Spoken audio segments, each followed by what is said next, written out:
Okay, so hopefully you took some time, a couple minutes, to do all this multiplication. So I did it up here.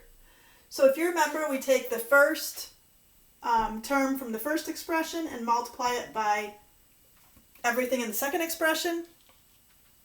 And then we do the same thing with the second term. So we end up with 4 terms. So x squared plus 4x plus 3x plus 12. And then these two middle terms are like terms in this case, in all of these cases, so we can go ahead and add those. Okay, so we end up with these 4 answers.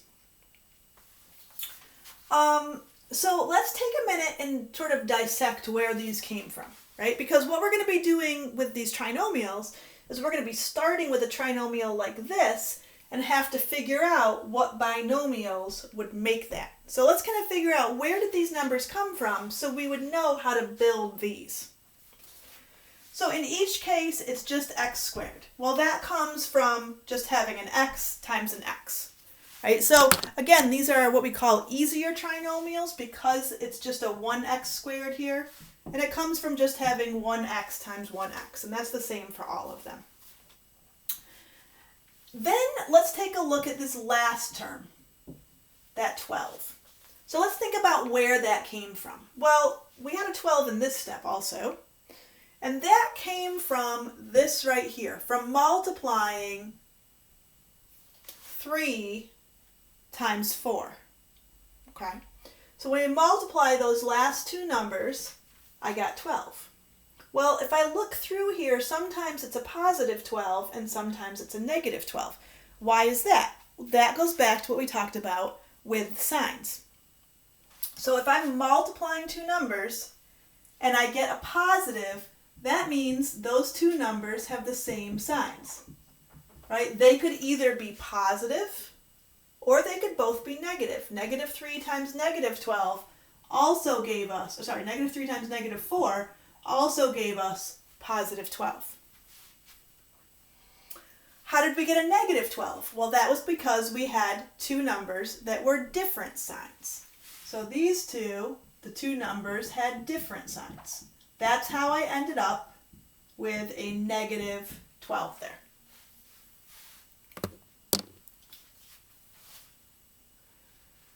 Okay, so now I want to look at this middle term. So the first term was all the same, x squared. The last term was either 12 or negative 12, just depending on the signs. The middle term gets a little crazy, right? The middle term is either 7 or negative 7 or 1x, right? Or negative 1x. So 7x, negative 7x, 1x, negative 1x. So my coefficient there, my number, it could be one of 4 things. Where did that come from? Well, when I look at this middle term here, this middle term came from adding these two like terms. So 4x plus 3x gave me 7x. Negative 4x plus 3x. Now think about what we talked about with adding numbers with different signs. They clearly have different signs. That's also why we have a negative here. There are more negatives. There's one more negative than positive, so it ends up being negative 1. Here, they have different signs still, but there are more positives. There's one more positive than negative, right? If I were to write this out, I have 4 positives, 3 negatives. These cancel out. I have 1 positive left. There's my plus 1. How about down here? I have 4 negatives and 3 negatives. So again, when I have negatives added to negatives, nothing cancels out. I just have a bigger pile of negatives. So we can put these two things together to tell us all that we need to know about what's happening over here. This tells us the same signs. Well, if they're the same signs and they add to a positive, they must both be positive. If it's the same signs and they add to a negative, they must both be negative, because a negative plus a negative is what gives us a negative, right? I couldn't have 2 positive numbers and add them together and get negative. That's not going to happen. Where I have different signs, the middle sign tells us what there are more of. Oops, in this case there are more negatives. And here there are more positives. So we're putting those two things together. And then think about how we got these. We got this last number from multiplying. We got the middle number from adding. So do you remember on page 2 when we had all those problems about find a pair of numbers that multiplies to this and adds to this? That's why. So if we want two numbers that multiply to 12, add to 7, they're both positive. Well, if we thought about all the pairs of numbers that multiply to 12, right, those all multiply to 12, but only this pair also adds to 7. That's why we have 3 and 4 here. So this is why we're going to start with this type of expression, a trinomial. We have to get back to here by using all of these clues to help us figure out what's happening. So now let's go ahead and try some. So if you flip to the next page, there are 8 problems there. We're not going to do all of them together. We'll do some of them, and then again, some of them can be practiced on your own. The answer key will be up, and of course you're always welcome to ask me for help, either during the Zoom class, during office hours, by email, anything that we can come up with that works for both of us. All right, so number 1. Number 1 says x squared minus 3x plus 2. So I kind of added a little line here reminding you that we want to think about two numbers that multiply to whatever this is. So in this case, they're going to multiply to 2, and they're going to add to negative 3. Okay, now we have sort of small numbers here, pretty small numbers. And also, the other thing that makes these numbers easier to work with is that they don't have a lot of factors. And in actuality, these two are prime. Prime means the only factors they have are 1 in themselves. So the only way to make 2 is 1 times 2. So when this number is prime, it helps you out because you don't have a lot of choices. Okay, now, this tells us the signs must be the same. If I had positive 1 plus positive 2, that's not going to add up to negative 3. But this just says the signs are the same. I could have negative 1 and negative 2. Negative 1 times negative 2 is going to be positive 2. If I add those together, I do get negative 3. So I know from this the signs had to be the same, but this tells me they both have to be negative. So negative 1 and negative 2 are my two numbers that multiply to 2, add to negative 3. That means those are the two numbers that are going in my binomials. Remember that I have x and x, because that's how I'm going to get my x squared. So I know I have minus 2 and minus 1. You could also have minus 1 and minus 2. It doesn't matter because I can switch these two things around, right? The two things I'm multiplying by the commutative property of multiplication. So either one of those would be perfectly acceptable as an answer. How do I check this? Well, think about what we said the opposite of factoring is. It's multiplying, right? So if I take this and now I multiply, I'm going to take the first term in the first expression and multiply it by, well, first term and multiply it by everything in the second parentheses. Take the second one in the first parentheses, multiply it by everything over here also. So x times x is going to be x squared minus 1x minus 2x plus 2. Negative 1 minus 2 more is negative 3 plus 2.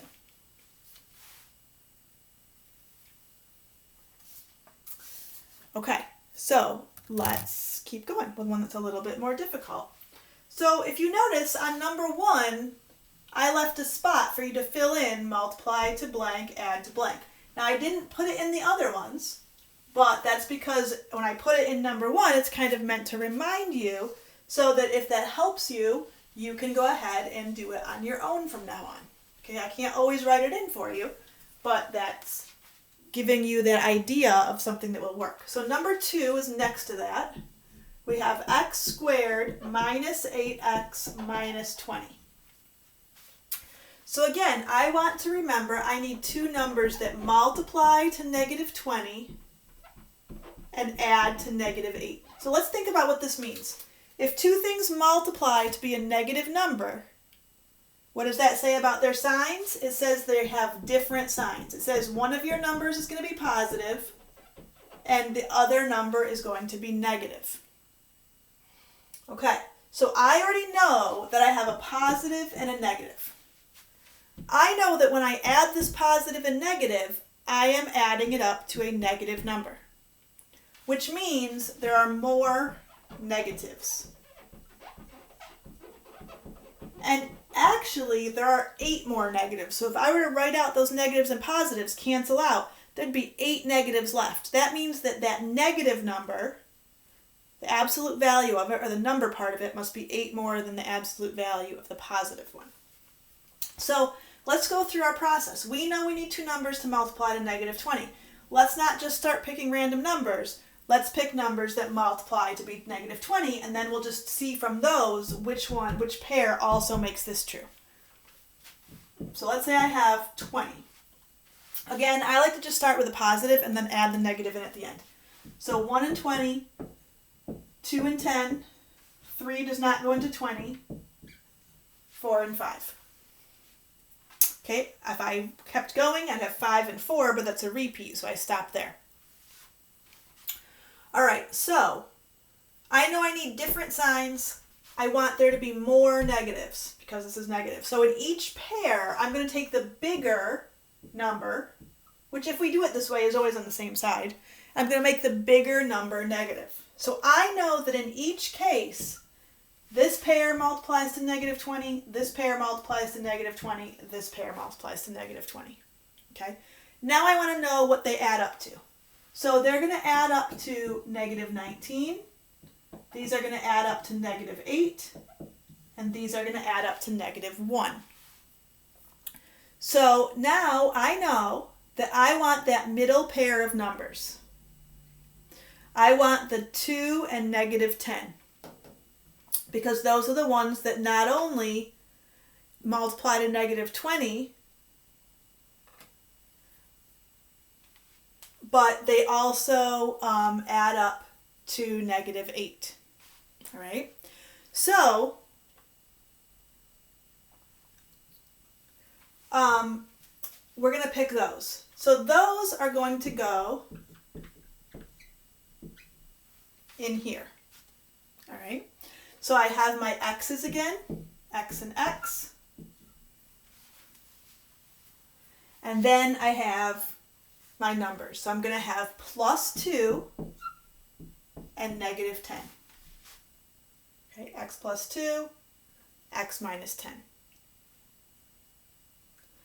I could also have x minus 10 and x plus 2. So I can switch the entire expression, right, as long as my signs are the same. I can't switch the signs as long as 10 is negative in both and 2 is positive in both.